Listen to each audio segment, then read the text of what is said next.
Welcome to Kahani Bar. Kahani Bar brings you a cocktail of short stories in English and in Hindustani. I am Payal and today's story is The Three Questions by Leo Tolstoy. A king once thought that if he always knew about the right thing to do at the right time, also who were the right people to listen to, and what was the most important thing to do, he would never fail in anything. So he proclaimed throughout his kingdom that he would give a great reward to anyone who could answer these three questions. Many learned men came to the king, but they all gave different answers. To the first question, about him doing the right thing at the right time, some said the king should draw up a timetable and follow it strictly. Others said he should leave everything to chance. Still others said he should consult wise men or magicians.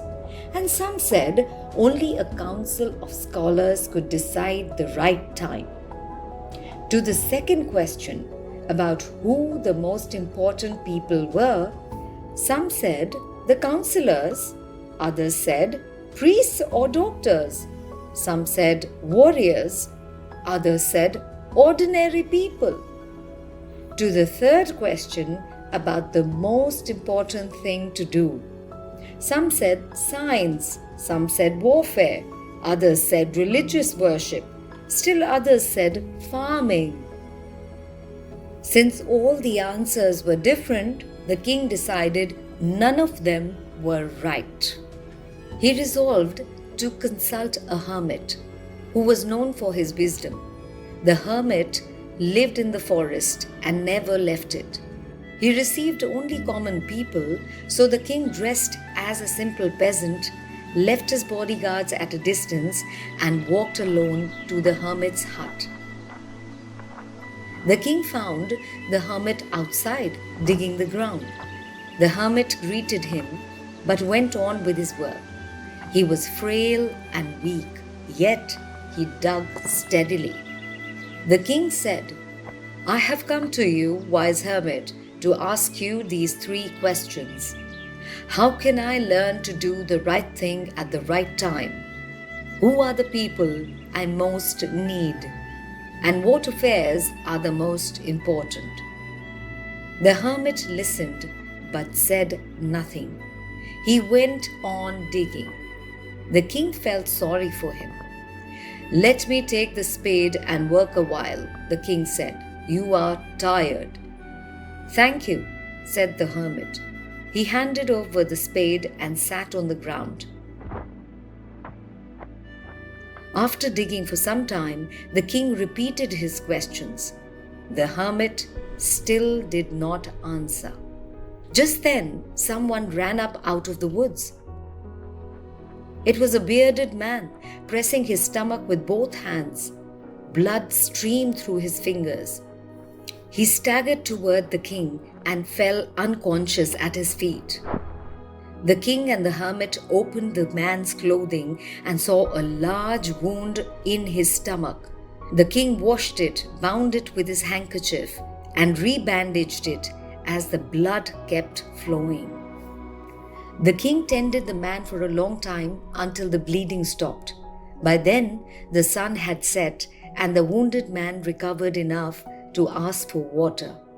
The king brought fresh water from the stream. Meanwhile, the hermit had lit candles in his hut, and the king and hermit carried the wounded man inside to rest on the hermit's bed. The king, tired from digging and caring for the man, fell asleep on the threshold.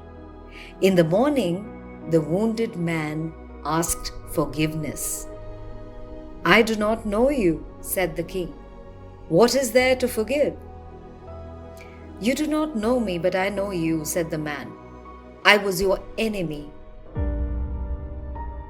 You executed my brother and seized my property. I swore revenge. I knew you had gone alone to see the hermit and resolved to kill you on your way back from the forest. But your guards did not leave when I expected them to. I attacked them instead and they wounded me. I escaped, but I would have died if you had not cared for me. I wanted to kill you, and you have saved my life. If I live, I will serve you as your most faithful slave. Forgive me." The king was happy to make peace with an enemy, and he promised to restore the man's property. The king then went outside and asked the hermit once more for the answers to his 3 questions. "You have already been answered," said the hermit. "How?" asked the king. "Had you not pitied my weakness yesterday and dug the beds for me, you would have gone home alone, and the man would have attacked you.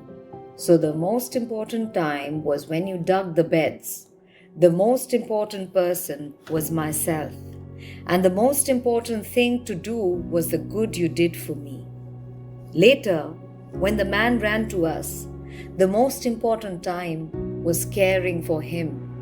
For had you not bound his wound, he would have died, and you would have lost the chance to make peace with your enemy.